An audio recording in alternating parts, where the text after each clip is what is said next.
Yeah, buddy. It's Friday, which means squats and leg day and ring dips and, well, the same shit I do every single day, again and again and again. And it's like one of those, like, they say the mark of insanity is doing the same thing again and again and expecting different results. But I think it's different because I'm not expecting different results. I'm expecting the same thing. It's just bigger numbers because, gains and strength is kind of like main focus. And that's the only way you can get it is doing again and again and again. So it's the same shit, different day, but we keep on grinding. I got a new sports bra. I didn't realize that it was a stringy tie, like a bikini. And I have this horrible like image in my mind of me doing a movement and halfway through the tie coming undone and my tits popping out in the gym, which is probably not a good thing to happen. It actually reminds me of when I was doing bodybuilding and I was still competing in bodybuilding, and I always made my own bikinis, which is probably not a good thing. But if you know anything about competitive bodybuilding, the bikinis are so ridiculously expensive. So a lot of girls either rent them or buy them secondhand, but I'm talking about like a good bikini costing like $200, $300 kind of thing. And that's because they are bedazzled, completely bedazzled. Like every single inch of the fabric is bedazzled and they are so fucking heavy as a result. But anyway, I digress. So I made my own bikini, and at the last minute, I had to make some alteration or adjustment, and I didn't have sewing needles, so I ended up using a safety pin. So I'm on stage and I'm halfway through my routine and I bend down and the safety pin snaps and my boob, I think, obviously I don't have video footage, but I think I caught it in time to like cover my boob as the top snapped off. But yeah, so word to the wise, there is a reason you should probably buy your bikinis as opposed to trying to make your own bikini, because if it snaps on stage, well, you'll be remembered, but for the wrong reason. So that is probably why I'm preemptively got this imagination of this thing kind of popping off halfway through a set, which I really hope doesn't happen. Anyway, as per usual, I am procrastinating and taking forever before I do my last set. So it's 5 sets of 5, as you know or you don't know. So my squat block, my strength block, I'm doing 5 sets of 5, 2 times a week for back squats. Front squats, which I do midweek, I am progressing. So it's 5, 4, 3 with all my other strength lifts.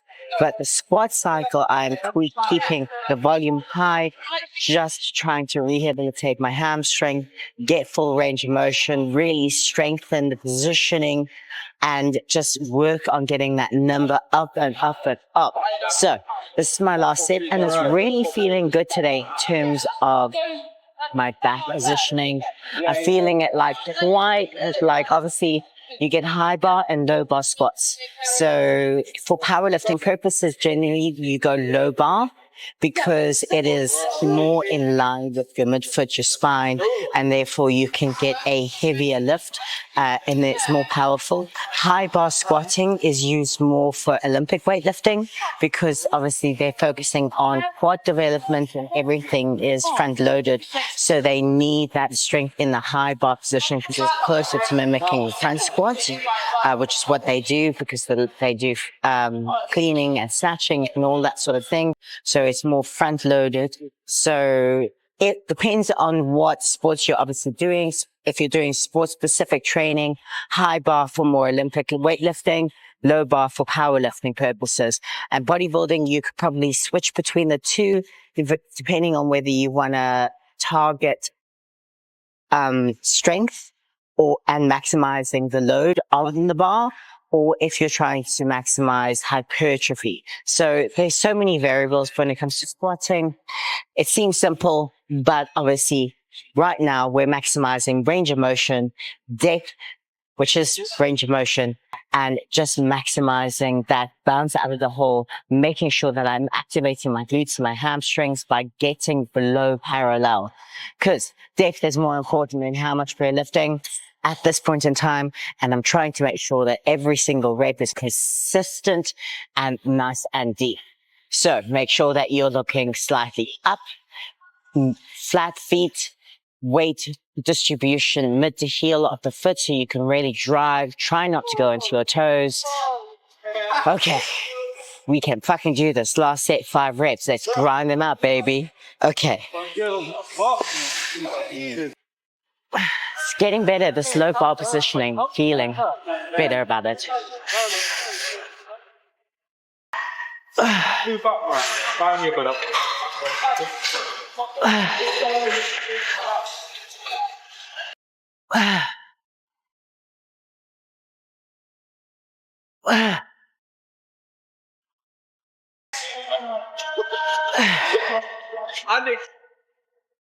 That felt fucking good. I'm really happy about that. So that was my last set, 5 reps. I'm feeling really, really, really good. And the funny thing is, so I arrived at gym this morning and I literally came, I sat down on the chair, full box, and I was like, I can't train today. I feel like crap. And it's funny because yesterday I intentionally had a little cheat meal because I knew like my body's feeling a bit tired. I need a few extra calories. I'm quite drained at this point. And I came in this morning and I was like, you know what? I don't know if I can get through today's session. And I was like, I'm just gonna move. Even if I don't hit my squat weight, I'll just start. In the first set, I was like, no, still fucking tired. But it felt good. You know, I was still tired, but it felt good. I added a little bit more weight and I'm like, yeah, actually, I'm okay. I'm getting into the rhythm, getting into the mindset. I think I can do this. And then do my next warm-up set. And I'm like, actually, fuck yeah. Fuck that shit. No more excuses. No more feeling sorry for myself. I've got this. I ate cheat meal last night and I've got to fucking burn off those extra calories and fuck that. Let's just grind it. And you know, that switch in mindset from, oh, feeling sorry for myself to actually fucking just do it was probably a good thing. And it doesn't always happen. You know, there are training sessions where you just kind of grind and slog through the entire session. And then there are other sessions where you leave the gym and you know what, I'm actually glad I did that session because I didn't feel like it. I didn't want to do it and I fucking smashed it. And today's turning into one of those, yeah, fucking smashed it. Okay, I've just started, but I'm really, really, really happy with how squats felt today. It's days like today where the squats feel so fucking good that I'm like, I cannot wait for next week. I'm going to go up. I'm going to add a little bit more weight. We're getting stronger. We're hitting in the right position and it just reinforces all my training. Everything I'm doing is heading in the right direction. So I'm fucking happy. We keep on going. Hopefully my boobs don't pop out at any point. And like, if I was making money off YouTube, this would so be demonetized at this point in time, but it's not. So we just keep on going, baby. Okay, so I'm going to pack my weights away, which is the most time consuming part of the training. But make sure you pack your fucking weights away, people. Like, what is with people just leaving their shit everywhere and expecting someone half your size and half your strength to pack away? I mean, the other day someone left 200 kilograms on the bar and they walked away. It's like, so you're just expecting some little girl or whoever to now come up and have to unrack your fucking 200 kilograms because you're too lazy to do it. Come on, people. Just be considerate of others and put your weights away. Anyway, that is my be a good motherfucking person and be kind and considerate, and we keep on fucking smashing it and we keep on fucking going. Yeah. I'm going to talk about diet at some point because I feel like that's something that I need to address, but we'll see. Let's keep on going, baby. Yeah.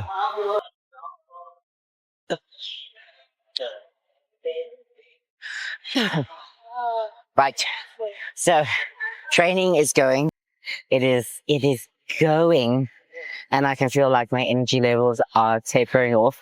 So I may have had that surge for squats, and it maintained through my ring dips, which are my 2 strength movements, because I do 2 strength movements every single day, except when I have to do muscle ups. And I'm kind of like, I'm not too sure whether I classify the muscle up as a strength movement, as more of a technical skill movement. So it's technically 2 strength movements a day. And then obviously I do skill work, but that may vary according to the day. But yeah, I'm on to my skill work, and my skill work is feeling the drain of energy it's sapping out of me as I go.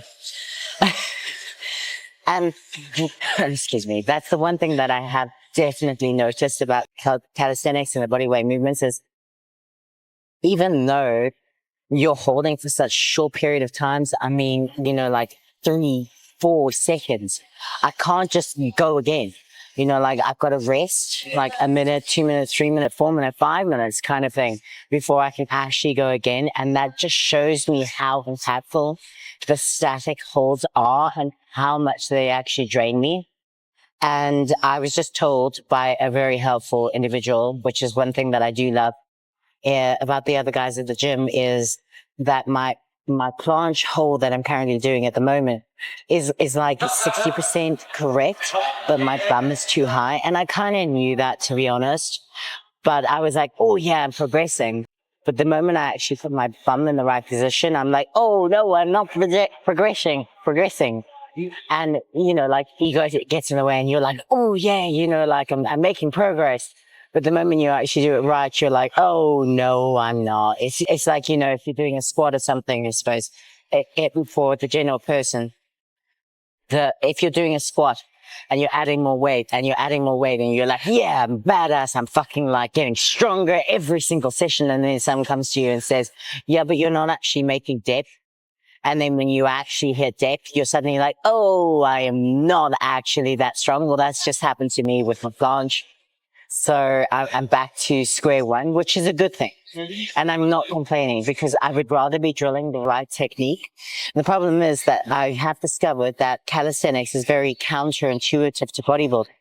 So I may be strong in bodybuilding movements, but that strength doesn't necessarily correlate and correspond to calisthenics movements, because with bodybuilding, you're out.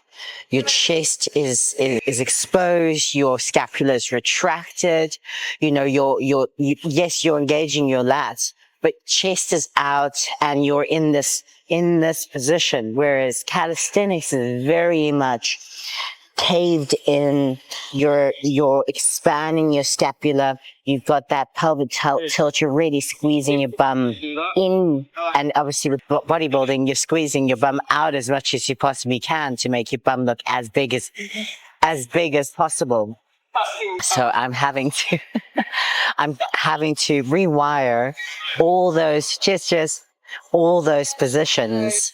And yeah, so even though I'm 2 months into my planche, I feel like I've just degressed by like a month, but that's fine, because I would rather get it right. And the one other thing that I wanted to address whilst I'm resting, and it will be a long rest, is diet. And one of my clients keeps on asking me, when will I start seeing results?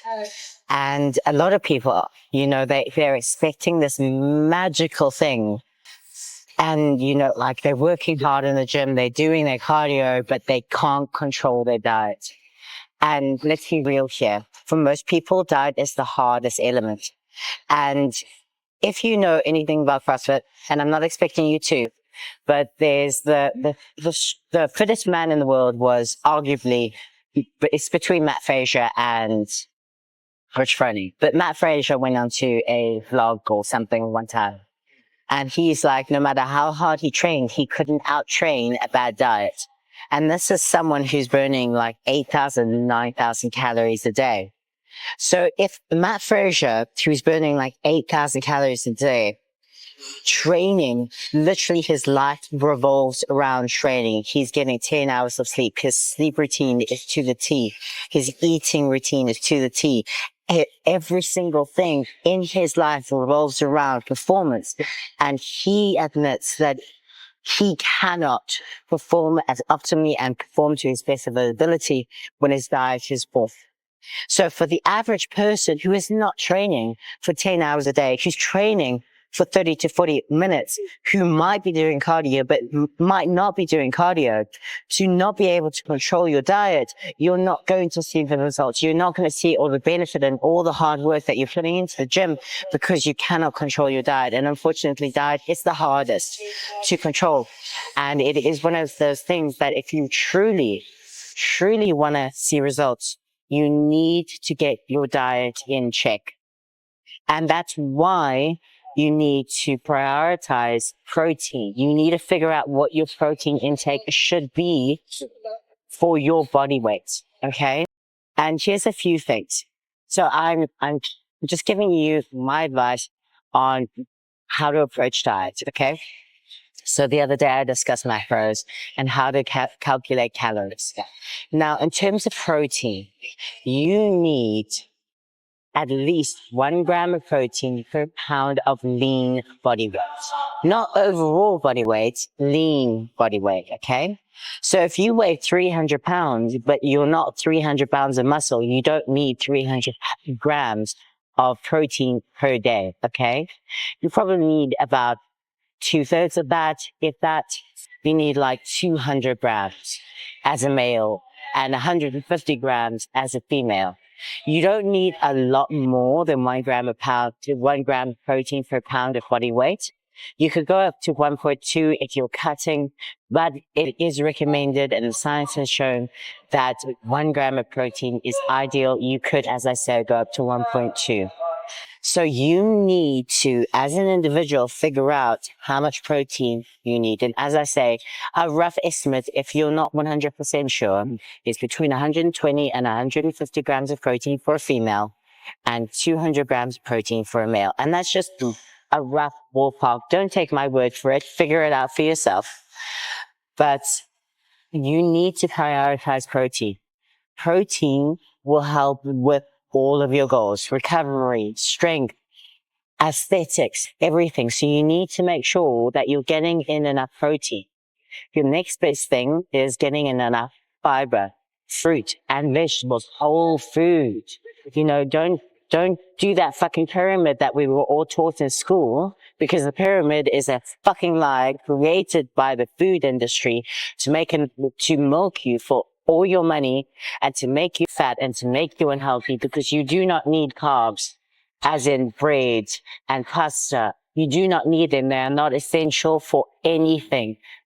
Your body does not need carbs. Your body can create carbs, okay? So you do not need to have this massive amount of pasta or bread on your plate with a small slice of protein. You need a big slice of protein and fruit and vegetables. And that is the first step towards getting a better idea of how to control your diet and make sure that you're maximizing all the effort that you're putting into the gym.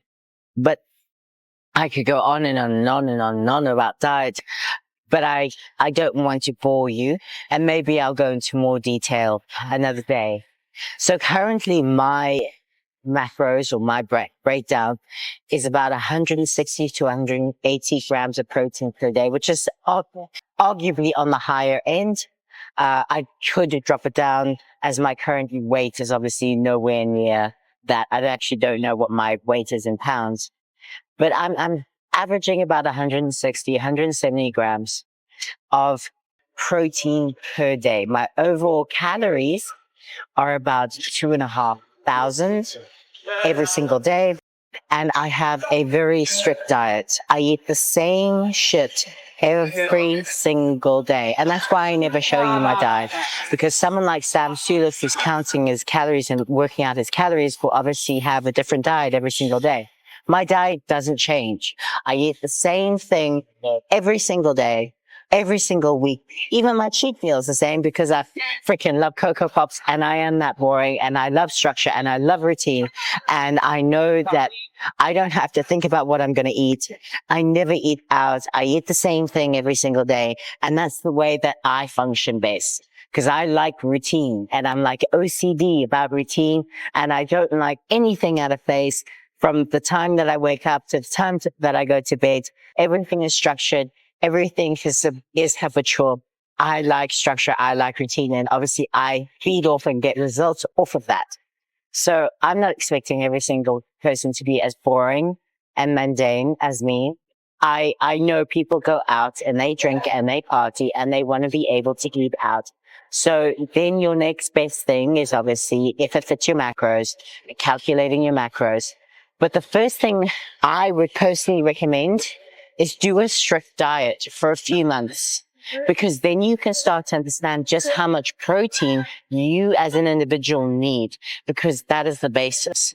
Once you have figured out your protein consumption and how much you should actually be eating, then you can start to play around and do a more unstructured approach to your diet and eat out and have fun. But in the beginning, I would highly recommend doing more of a strict diet, just so that you can mentally understand what you actually need to get your results. And if you are competing or something like that, then you definitely need to be on a strict diet. But yeah, that is my 2 cents on progress, on goals. I'm almost done with training. I'm going to finish off, and then I'm going to have my usual protein yogurt snack after gym before I cycle home, because I live on routine, and that is what I do every single day. So I hope you have an amazing day, weekend. Remember to set some goals so that you can smash them. Short-term, medium, and long-term goals. Have them in place, stick to them, and remember, it doesn't happen overnight, but it does happen if you keep on consistently doing it. So be consistent, show up every single day. Bad days and good days, they all count, and they all work toward that overall fucking goal. So be functional, be fuckable, and we fucking smash this shit. Let's keep on going, baby. Yeah.